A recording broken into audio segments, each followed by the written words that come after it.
Welcome to Bharat exams academy. நம்ம வந்து cooperative எக்ஸாம்ஸில் அதுக்குரிய லா கண்டென்ட் வந்து ஒன்லைனர்ஸை வந்து பார்த்துக்கிட்டு இருந்தோம்.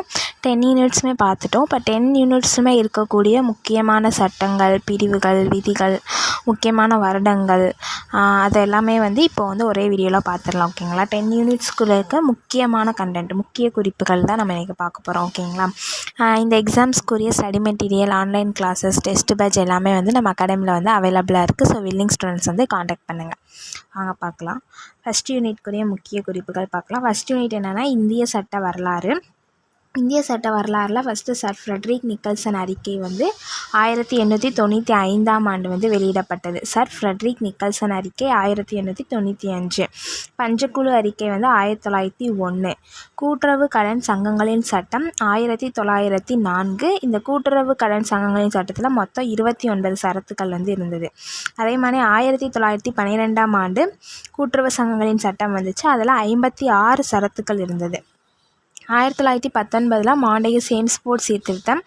1925 முதல் கூட்டுறவு சங்க கட்டிடம், கூட்டுறவு சங்க சட்டம் மகாராஷ்டிராவில் ஏற்படுத்தப்பட்டது. ஸோ மகாராஷ்டிரா கூட்டுறவு சங்க சட்டம் 1925.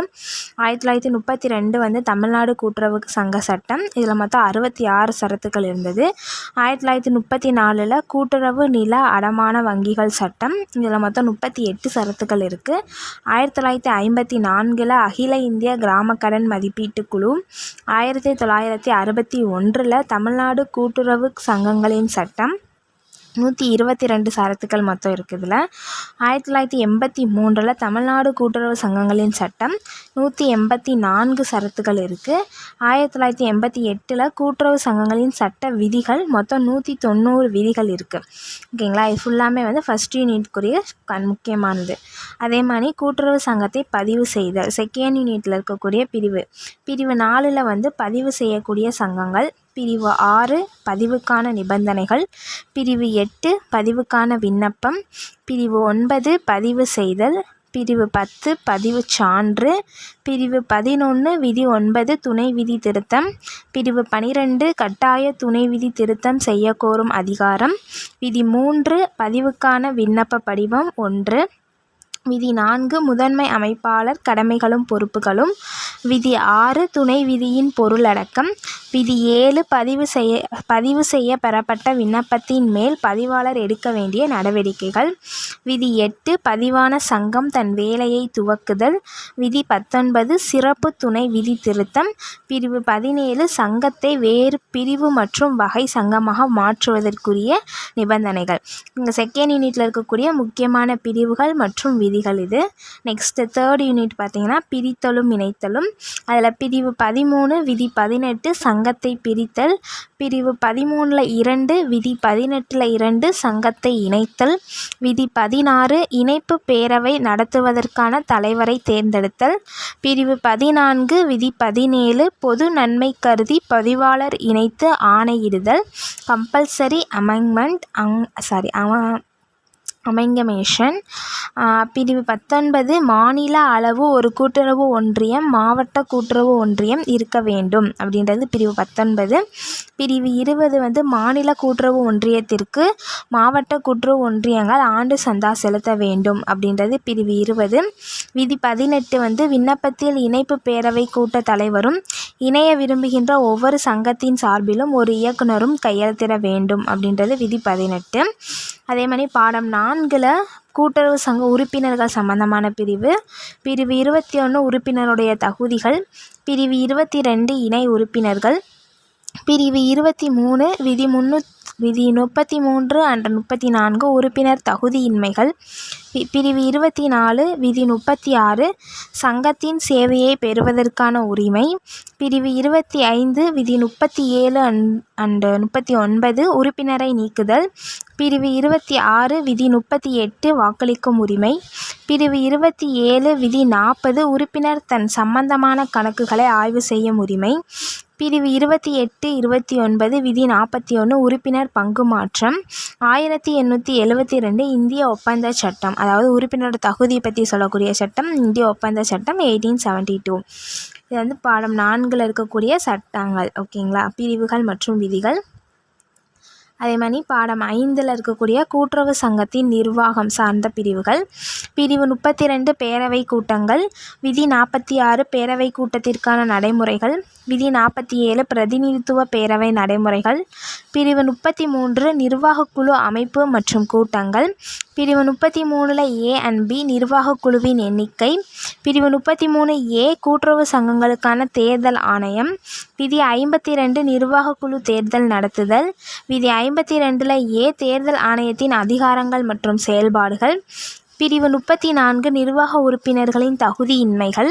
பிரிவு 36 நிர்வாகக் குழு உறுப்பினர் ஒருவரை நீக்குதல். விதி 53ல் 8ல் A நிராகரிக்கப்பட வேண்டிய வாக்குகள் பற்றிய குறிப்பு. இதெல்லாமே பாடம் 5ல் இருந்தக்கூடிய முக்கியமான பிரிவுகள் மற்றும் விதிகள். அடுத்து பாடம் 6 கூட்டுறவு சங்கத்தின் உரிமைகளும் கடமைகளும். இதில் அதிகப்படியான பிரிவுகள் இருக்குது.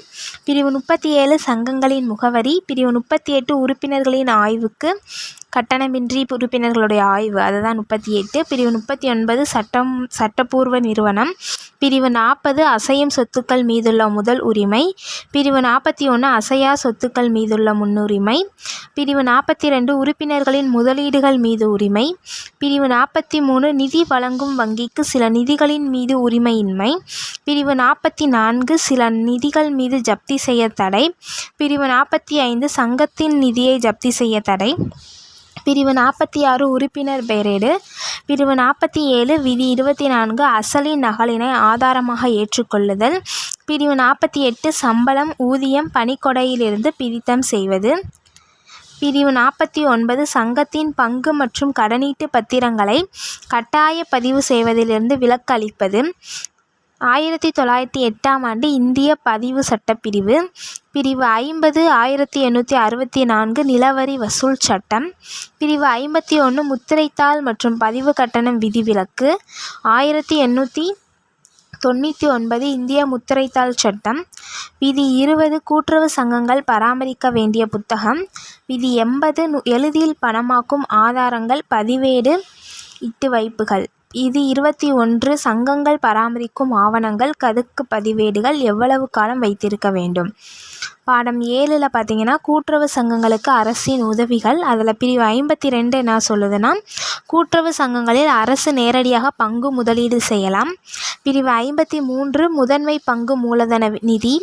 பிரிவு 55 துணை அரசு பங்கு மூலதன நிதி. பிரிவு 64 அரசின் இதர உதவிகள். பாடம் 8 கூட்டுறவு சங்க நிதிகளும் சொத்துக்களும். அதில் பிரிவு 66 கடன் வழங்குவதற்கான கட்டுப்பாடு. விதி 76ல் 1 இணை உறுப்பினர் கடன் தள்ளுபடி அனுமதி கூடாது. விதி 77ல் 1 பிரிவு 67 கடன் பெறுவதற்கான கட்டுப்பாடு. விதி 77ல் 2 முன் அனுமதியின்றி கடன் பெறுதல் கூடாது. பிரிவு 68 விதி 78 79 கூட்டுறவு சங்கங்கள் நிதிகளை முதலீடு செய்தல். பிரிவு 69 விதி 81 82 83 நிதிகள் உறுப்பினர்களுக்கிடையே பகிர்ந்தளிக்கப்படுவது தடை செய்யப்பட்டுள்ளது. பிரிவு 70 விதி 84 நிதியிலிருந்து செலவிடுதல். பிரிவு 70 விதி 85ல் 1 சிறப்பு தருணங்களில் செலவு செய்தல். பிரிவு 70 விதி 86 விளம்பர செலவு. விதி 88 வாகனம் வாங்குதல் மற்றும் பயன்படுத்துதல். விதி 89 தொலைபேசி பயன்படுத்துதல். பிரிவு 72 நிகர லாப பிரிவு. விதி 90 கூட்டுறவு ஆராய்ச்சி மற்றும் வளர்ச்சி நிதி 3%. விதி 91 கூட்டுறவு கல்வி நிதி 2%. விதி 93 விவசாய கடன் நிலை நிறுத்தும் நிதி 15%. விதி 94 மதிப்பூதியம் 10%. விதி 95 பங்கு ஈவு 14% மேக்சிமம். விதி 96 உறுப்பினர் போனஸ் 50%. விதி 97 ஊழியர் போனஸ் 8.33%. விதி 98 பொது நல நிதி காமன் குட் ஃபண்ட் 10%. விதி 99 சேம நிதி அல்லது காப்பு நிதி ரிசர்வ் ஃபண்டு 20%. 1965 இந்திய ஊக்க ஊதிய சட்டம். ஓகேங்களா. அதே மாதிரி இது ஃபுல்லாமே 8ஆம் பாடத்துக்குரிய முக்கியமான விதிகள். அடுத்து பாடம் 9 கூட்டுறவு சங்க பணியாளர்களும் அலுவலர்களும். பிரிவு 73 அலுவலர்கள் பணியாளர்களை நியமித்தல்.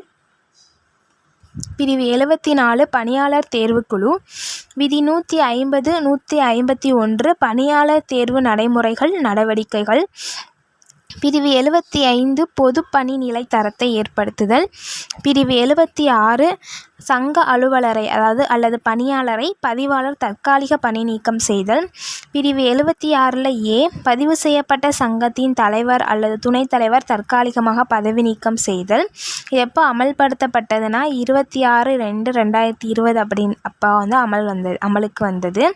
பிரிவு 77 அலுவலர் அல்லது பணியாளரை பணி நீக்கம் செய்தல். பிரிவு 78 வருங்கால வைப்பு நிதி 12+12 24%. 1952ஆம் ஆண்டு வருங்கால வைப்பு நிதி சட்டம். பிரிவு 79 பணிக்கொடை நிதி. விதி 145 நிர்வாக இயக்குனரின் தகுதிகள் மேனேஜிங் டைரக்டருடைய தகுதிகள். விதி 146 நிர்வாக இயக்குனரின் அதிகாரங்கள். ஓகேங்களா. அடுத்து பார்த்தீங்கன்னா சட்டங்கள் அது தொடங்கப்பட்ட ஆண்டு நடைமுறைப்படுத்தப்பட்ட ஆண்டு அமலுக்கு வந்த ஆண்டு. இந்திய குற்றவியல் சட்டம் 1860 அமலுக்கு வந்தது 6/10/1860 அக்டோபர் 6 அன்னைக்கு. தமிழ்நாடு நிலவரி வசூல் சட்டம் 1864 அப்போவே அமல்படுத்தப்பட்டது. இந்திய ஒப்பந்த சட்டம் 1872. இந்திய சாட்சியல் சட்டம் கொண்டு வரப்பட்டது 1872 அமலுக்கு வந்தது 1/9 செப்டம்பர் 1 1872. செலவாணி முறி சட்டம் 1881. தொழிலாளர் இழப்பீட்டுத் தொகை வழங்கும் சட்டம் 1923 ஆனால் திருத்தம் செஞ்சு நடைமுறைக்கு வந்தது 2017 வரை திருத்தம் செய்யப்பட்டுள்ளது, நடைமுறைக்கு வந்திருக்கு. பொருள் விற்பனை சட்டம் 1930 ஜூலை 16 1930 நடைமுறைக்கு வந்தது. ஊதியம் வழங்கும் சட்டம் 1936 நடைமுறைக்கு வந்தது மார்ச் 1937. கடை மற்றும் நிறுவன சட்டம் 1947. இந்திய தொழில் தகராறு சட்டம் 1947.